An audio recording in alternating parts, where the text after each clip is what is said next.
Ang gahom sang maayong balita nagahimo sa aton nga manginhamtong dira sa pag-alagad sa Ginoo pinaagi sa kay Kristo.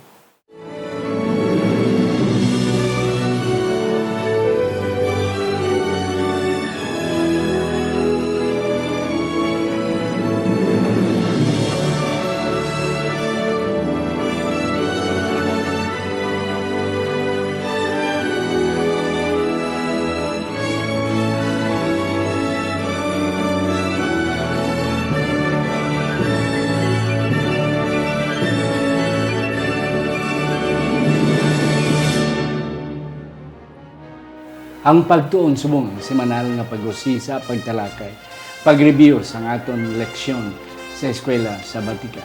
Ini ginadala sa inyo sa Media Ministry Department sa aton iglesia diri sa Central Philippine Adventist College diri sa Alegria, Murcia, Negros Occidental, Philippines. Isa ini ka Ilonggo o kung hiligay nung na version sa aton weekly Sabbath School lesson nga ginatunan sang aton mga kauturan sa bilog nga kalibutan. Ako si Pastor Luisito Tumadong, inyong masonson nga host sa sining aton programa ang Pagtuon Subong. Kagyari subong may duwa kita ka mga resource persons nga ako nagapati mga kauturan. Pag-akon kamo ginapasalig nga we can get the best. Halin sa ilang mga contribution mga kauturan sa pagsaysay sa aton nga leksyon sa sining nga semana. Ang ako nung napakilala, una best pagid niya. First time, nga siya aton, isa sa aton mga resource persons diri mga kauturan. Wala sang iban si Engineer Shiba Blansuelio Larida. Isa siya ka chemical engineer mga kauturan. Isa siya sa aton mga professor sa School of Engineering and Technology. Kag siya ang supervisor sa Engineering Chemistry Laboratory. Halin siya mga kauturan sa Talisay, Cebu. Isa siya ka Cebuana. But she will try her best nga maka-communicate mga kauturan sa Inilonggo, sa aton pinulungan. Yes, ma'am.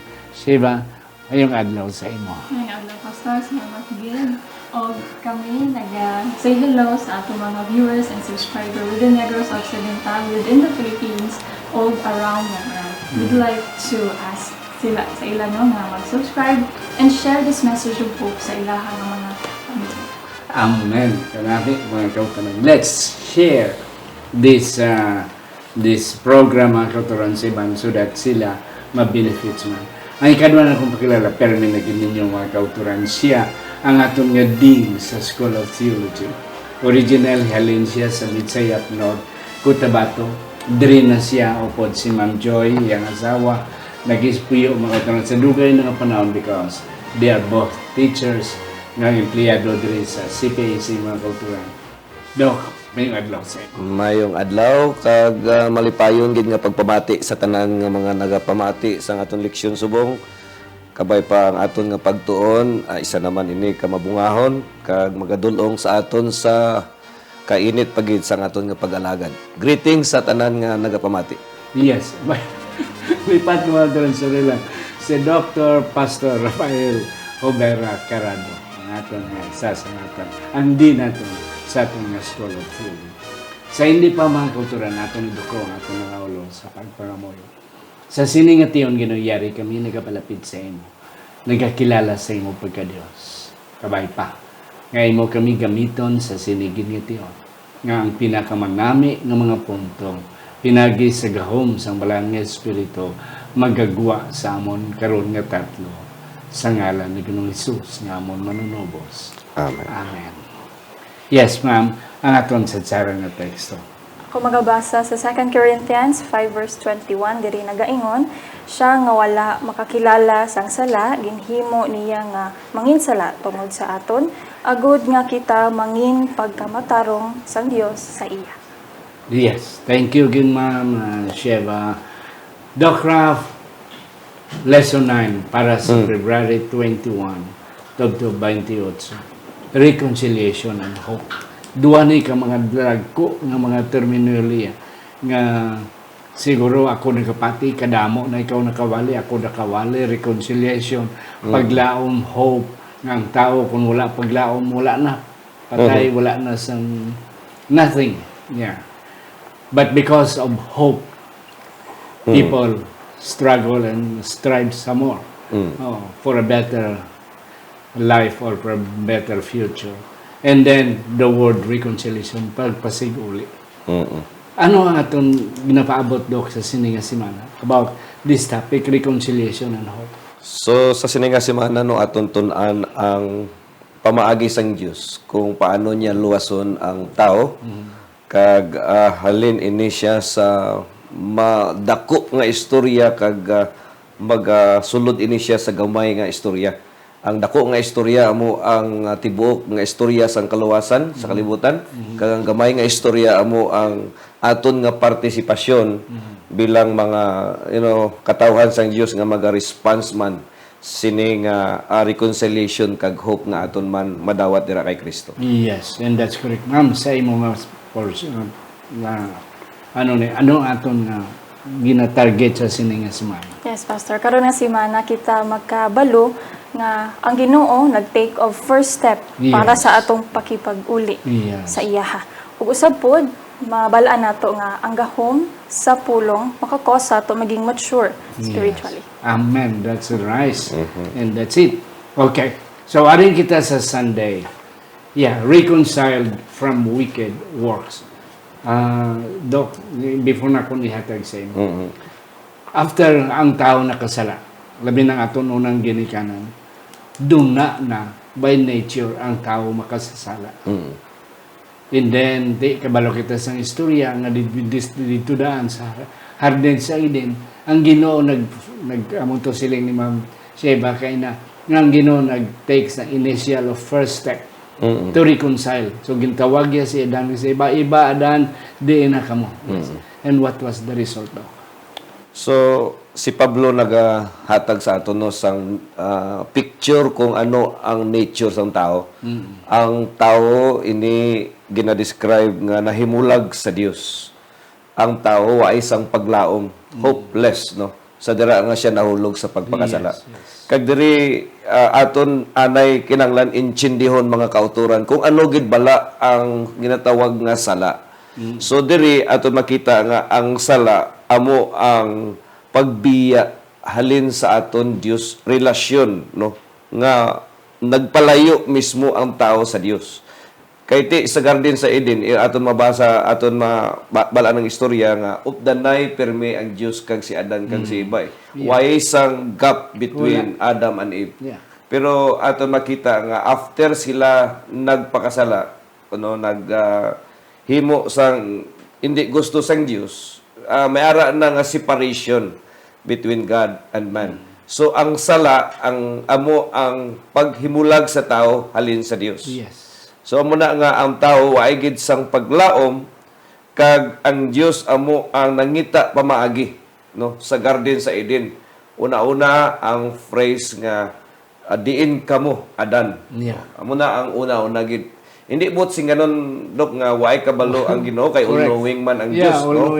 Kung diin si Adan kag si Eva after sila nagpakasala. Pero gusto sang Dios nga may tabo ang reconciliation liwat sa ila no. Kay kung aton tanawon ang Dios gid ang nagapangita pamaagi nga ma-reconcile liwat sila sa sini nga sitwasyon. Kanami Dok sa imong punto, God is a God of love. Ang creation niya ang tao is the crowning glory of God's creation. Yes. Ti karon nagpakasala na sala. Among tong imong tawag kay nga wala na silang sa paglaom.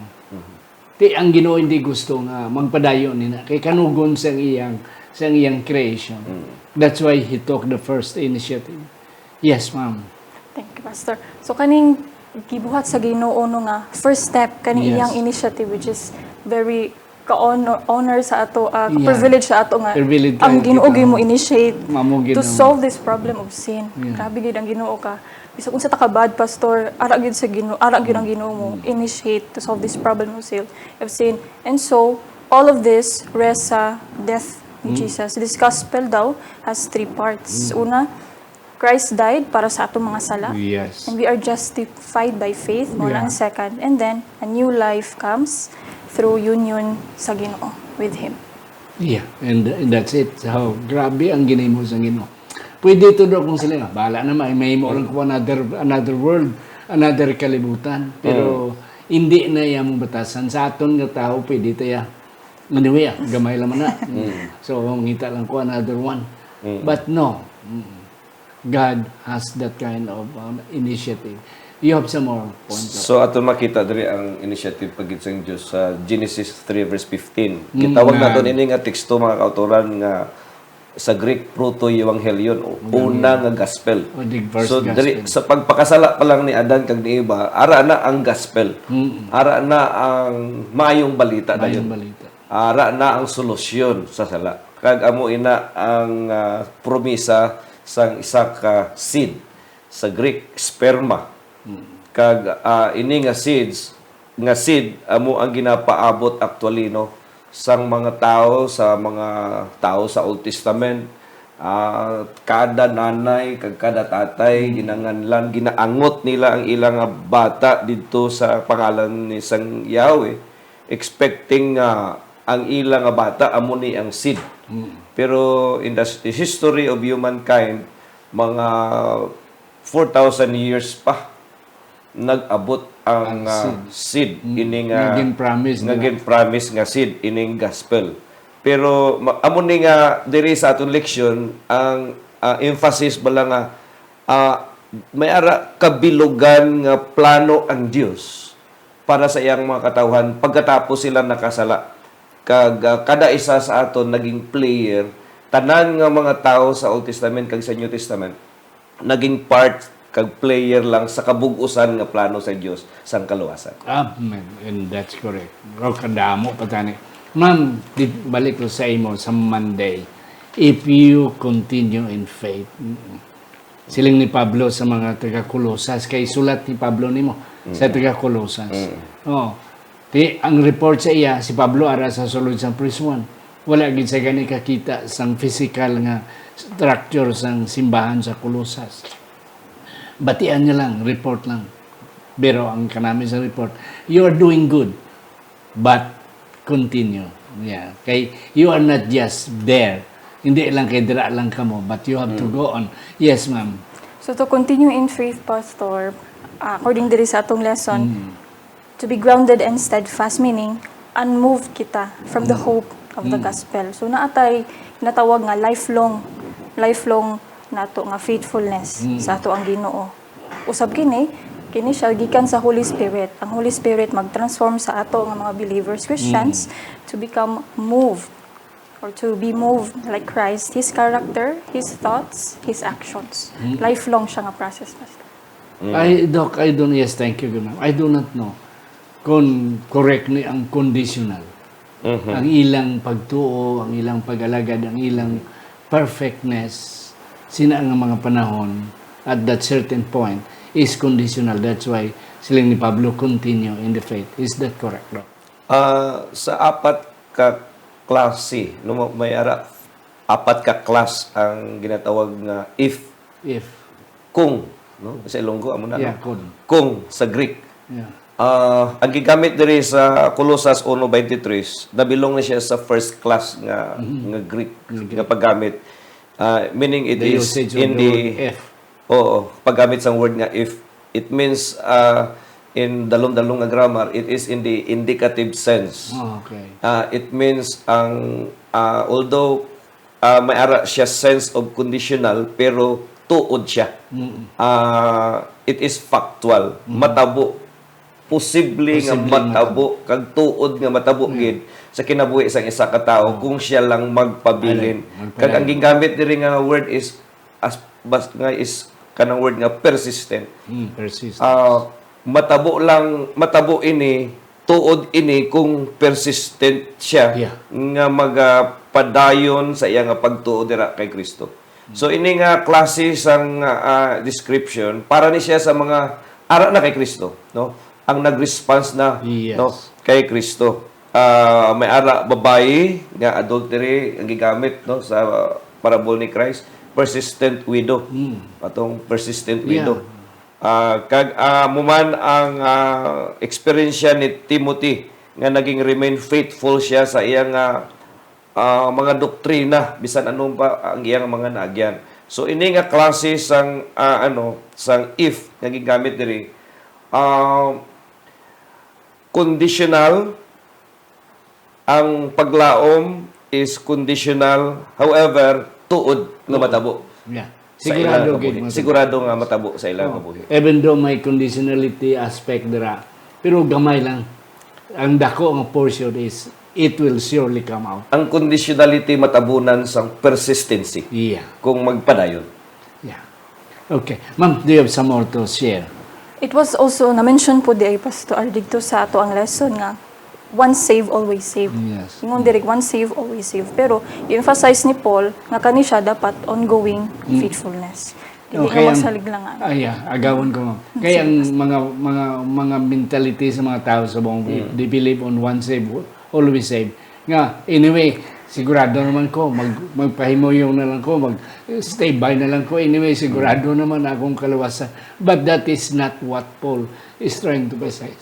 So ang word nga continue, wala dra kung Wala dra. magambal ka nga luwas Once na ko, no? Why dra ang word nga continue kay si Pablo kung magpadayon Yeah, and that's it. Sa aton pa ang kung ang isa ka tawo hindi maging persistent, ang iya nga pagtuo kag pag-alagad sigurado tumbagid. Tumbagid kag madula, posible nga madula gid ang iya nga pagtuo dira kay Kristo. Yes. Okay. Dok, balik ko sa imo sa Tuesday. God's eternal plan. Isa sa mga punto ni Pablo diri nga ang iyang pagkapriso is a blessing. Oo. Oo. Tungod sa dako, you mentioned kay na bigger picture of the puzzle. Yes. Ang ato nakita, isa lang kapis. Gamay lang. Oh, sang the whole picture. But Paul is trying to emphasize to the Colossians nga sa bigger picture, God has a plan. And my being imprisoned is one of the plans fulfilled by God. Yes. So, ginbutang niya sa dako nga picture Yes. ang iyang experience sa iyang kadabuhi. Pero actually, ang ginaano din ni Pablo no, ang iyang mga suffering, isa sa mga suffering niya, amo ang hindi bala niya nga, hindi siya kapagusto bisita house to house. Correct. Hindi siya kapagusto sang himo sang gusto niya nga imuon sa iyang missionary life. So isa na siya nga ginlantaw niya gid nga dako nga suffering no sa para sa iya nga kugalingon. Suffering gid gali na no kung hindi naton mahimo ang aton nga buluhaton. Pero sige ambal mo dok nga naging blessing man ina nga mga suffering sa iyang kabuhi tungod kay madamo siya nga nasulat. Amen. Ang libro sa Colosas ginsulat niya ini sa Rome. Ang libro sa Romans kag later on ang Philippians, Ephesians kag ang 2 Timothy ini tanan nakahimo siya sulat sini tungod sa mga suffering no nga iya nadawat kag iya ini ginpasalamatan nga naging part ining suffering niya katumanan sang plano sang Dios para sa tibuok katawhan sa kalibutan kag sa iya mismo nga kaugalingon. Yes. Yes, ma'am. Kaninot man Pastor paminawon sa Kampol nga story, although naare siya na imprison, looking at the good side gihapon siya nga kani makabenepisyo sa church, kani para sa Ginoo. Kani nga ministry, although daw imprisoned, limited iyang movements, but God provided ang mga provision sa Ginoo ara gid gihapon tani kita man subong maintang ara nga mindset. Yes, and that's correct. Kay kung sabala, Ma'am Blanche, yun ang kung naabata sa mugaway, we don't have problem. Say malimot ta sa Ginoo ano ta. But because of suffering, that's why maluhod ta kay ang problema. So, si Pablo, not necessarily nga tungod sa problema, but nakita iya nga this is part of God's plan. Kay kung wala siya, he don't have the luxury of writing. Yes, Yeah. yes. And then, ang iya gid-permi gina-encourage labi na sa mga taga-Philippians nga despite of sufferings, let's rejoice. Let's be happy. Because that's one way for us to go on in the faith. Doc, you have some more. Sa ato pa mga kauturan no kung ang tanan naton nga mga maeksperiensyahan bilang mga sumulunod ni Kristo, mga kalisod sa aton kabuhi nga maeksperiensyahan, aton una-unaon nga ini bahin lang sa dako nga plano sa Dios, no? Sometimes amo to bala istorya bala nga may istorya bala sa Bible nga tong mga baboy bala nga nagkalukso sa dagat. Ano man to tani labot ya sa mga baboy, no? Kay ti ang plano sa Dios ya makadto didto ni Kristo, makadto lang to kag magwali to ya sa lugar nga to. Pero ti ang mga baboy nga to nagkaladula. Imagine ka ikaw tag-iya sang baboy nagkaladula. Linibo to. Oo, linibo. Problema sa aton pa, kung mag-abot ang problema sa imo, ato no naon nga, siguro may ginahimo ang Diyos, no? Yeah. Nga, kabahin sa plano niya, nga maluwas ang aton lugar, ang aton mga tao diri, ang mga palibot diri. So, whatever we experience, we will put on that context para nga pares kay Paul magpasalamat man ta sa aton suffering. Yeah. And there is a message nga ginatay sa Ginoo nga at least maano balata kung sa ilong grupa matapungawan kita, makamata kita nga God is really there. Kaya wala kita ginbayan sa Ginoo. Though we will suffer some sufferings, pain, but yet makamata kita and then later on, praise God. Yes. Ma'am, sa Wednesday, mystery of God revealed. Ano So, di ang punto di? Very catching Yes. kay Pastor no kay mystery. Unsa man Mystery. ano man nga mystery nga of God.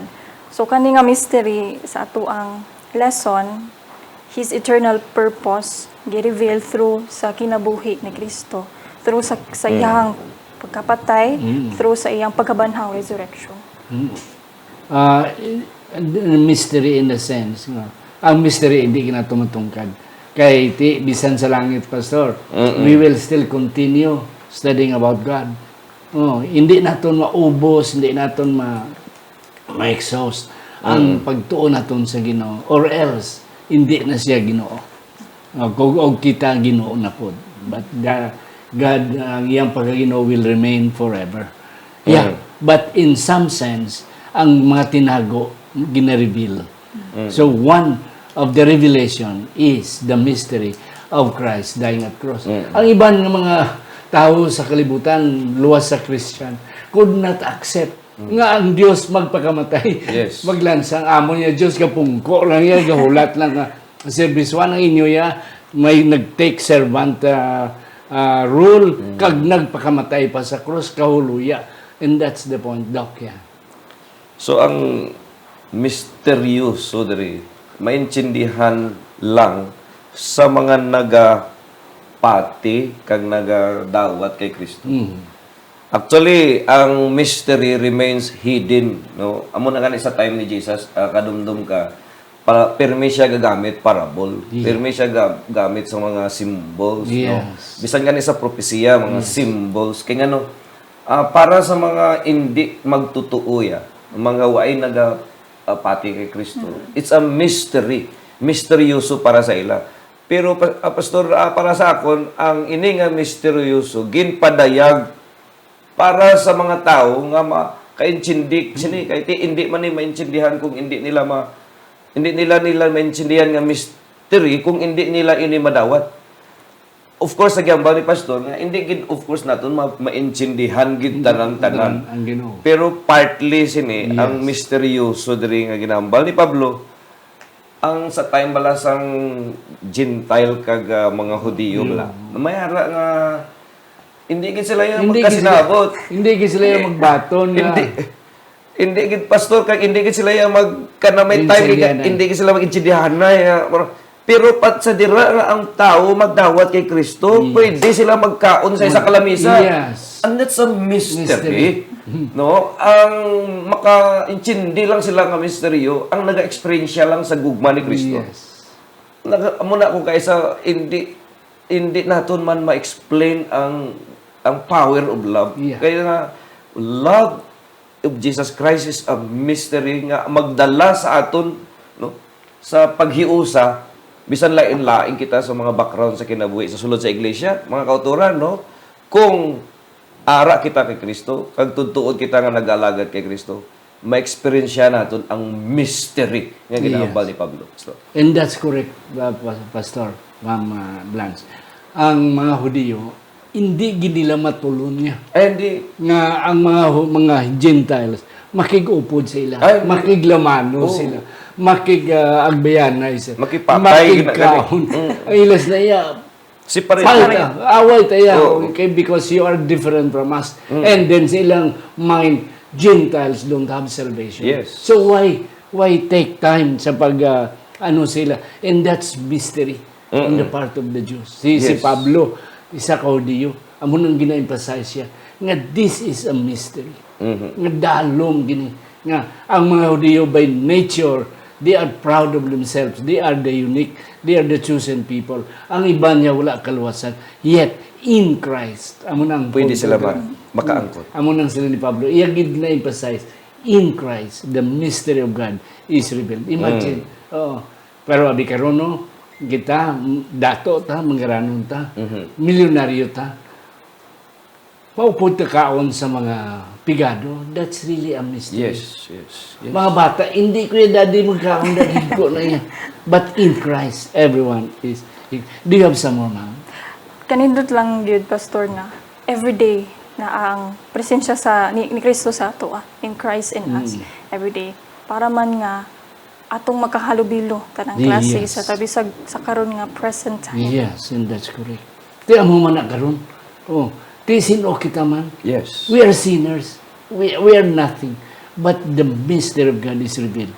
That through Christ, we become God's children, heirs of the kingdom. Amen. Though, last na, the power of the gospel. What's this thing all about? So, dari naman sa Thursday, no, amo na ni ang response sang mystery.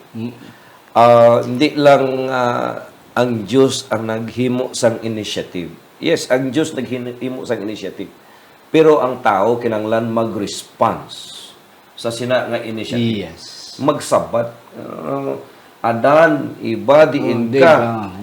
Amo to gyamel ko gay na nga, kabalo ang Diyos kung diin sila. Ang gusto lang sang Diyos, mugawas sila, kag mag-respond sila. Kaya ang gusto sang Diyos, nga sila mismo ang magpalapit, kag magambala no problema nila. Yeah. Kung kaya mo man akong kaysa may bata, kabala. Wait, kabalo ta nga may ginimo siya nga walain, pero gusto ta nga silagid bala manogid. Kag para nga mabalaan ta kung honest gid bala sila. Dira gid ma-mission kung ano bala garespeto gid bala sila, palangga bala sila. So a response, okay, ang pag-response sa Ginoo is gi-explain siya ni Pablo as the power of the gospel, ano, that would lead individual to be mature Christian kag magtubo sila dira kay Kristo. Tinuod pastor. Yes, Lord, ma'am. Yeah. So mo to pastor nga with the gospel, with the word of God, we can be spiritually mature sama sa ato ang mga tao. Mga dagko na syempre mas mature sila sa mga younger, and they would take more responsibility. For example, kang Adam and Eve, kato siya pastor nga pagtawag sa Ginoo, nitubag man sila ari kami.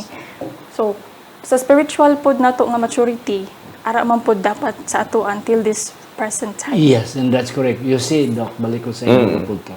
Adam, iba diin ka mo. Ang Ginoo kay balo, nga diin sila. Yes. But God would like to emphasize nga, at least, kay bala ang Ginoo ka ba, everything that God is doing is for our good.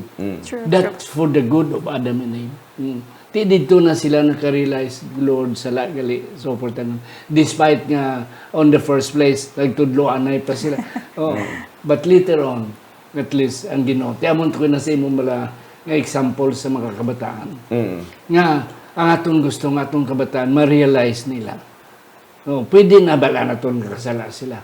But we wanted them to realize, at least lesson nila, nga that is for their good and for their maturity. Later on. Yes. Do you have some more, Doc?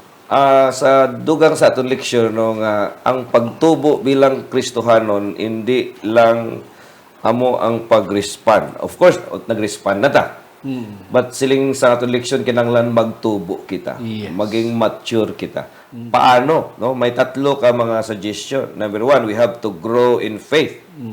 Ikadua, magtubo kita sa knowledge. We have to grow in knowledge. Kaya muna nga kinanglan kung hindi ka memorize ang mga kanta, responses sa church, hinahinay na ka memorize, hindi kay kada Sabado, simba ka, uli ka man, hindi ka gani. Wala man. 1 year ka nagasimba, hindi ka gani kabalos ang responses. Uy, kagidya ka tubo ya sa sulod sa iglesia. And lastly, here is, we have to grow in love. So, grow in faith, grow in knowledge, and grow in love. Ining tatlo, kung ini may tabo sa kinabuhi isang tao, may gahom ang maayong balita. Amen. Mga usod pa, kadamo pagitan. Galing wala na kita panahon. Mangayo na lang ko sa kay Ma'am Blanche sang iyang last take and eventually si Doc Rafi. So for this last few minutes sa ato ang pag-discuss sa lesson, Pastor, ato lang i-remember nga kita, wala gid tay angay ipaghambog Yes. to anyone and everybody else. Iya tanan sa Ito Ginoo. na si Ginoo. Yeah. Doc Rafi.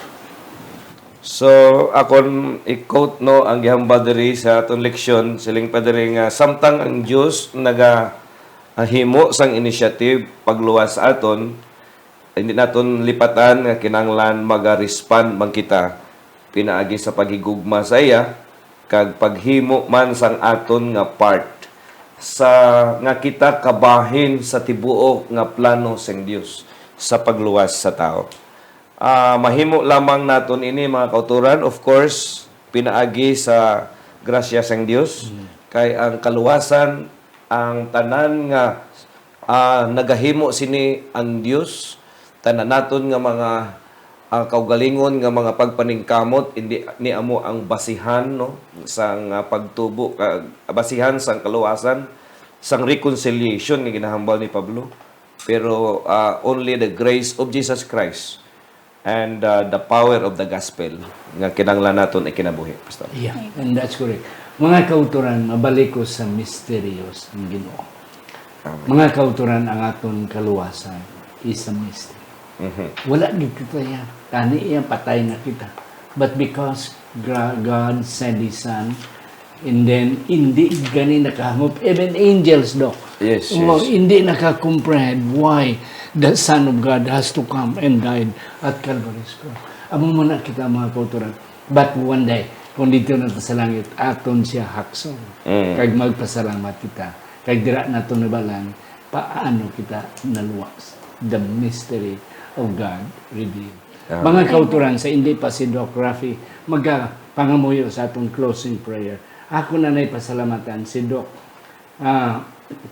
Leopold and Ivy Balidyong, Helen Barbasa, Ladel Labalan Gascon, Marlobel Hiruta Lurin, Antipas Piedad, Jimmy Trino and Anely Trino Perdido, Alex Pejedero and Ma'am Gina Pejedero Ilumar, Pastor Phil and Marlene Peregrino, Jessica and Eboy Malabanan, Juan and Myla Susana, Jet and Susan Caro, Dr. Norbert and Ma'am Rosalina Hebieso, John Luciano and Goldie Joligi Jr., Fee Midon and Ido Vandes, Elder Herbert and Ma'am Evelyn Tamoni, kag Dr. Irwin and Dr. Rhoda Hardinico. Salamat sa inyong pagsuporta sa sininga programa, Doc. Pangamuyo kita. Amay nga balaan, yari ka sa kaitasaan sa mga langit, kami amay padayon, nga kapot sa paglaom, pinaagi sa amon pagtuo dira sa ibo. Nga ikaw lamang, ikaw langgid ang makahatag sa amon amay sang kasulbadan, sang amon nga nature bilang mga makasasala sa sininga kalibutan. Kag pinaagi sa imong grasya, kami amay makahimo sa mga makaangkon sa imong nga ginsaad para sa amon nga tanan. Ako nagaampo amay, ikaw magapadayon sa pagbendisyon sini nga programa upod sa tanan nga mga radio station nga naga-air sini. Panalangini ang tanan nga mga tao man nga nagapamati sini, kauturan nga nagapamati kabay pa Ginoo nga ang ini nga buluhaton magapadayon hasta nga madawo pagid nga mga katawhan ang madaladra sa imo nga mga tiil. Amo man ginaampo namon tanan nga mga sponsors padayon i-bless sila Ginoo. Nga sa diin ang ini nga programa magapadayon nga ma-air diri sa Tibok Negros, Tibok Pilipinas kag bisan pa sa lain nga bahin sang kalibutan. Salamat Ginoo sa imong pagsabot sa imong pagampo sa ngalan ni Hesus. Amen.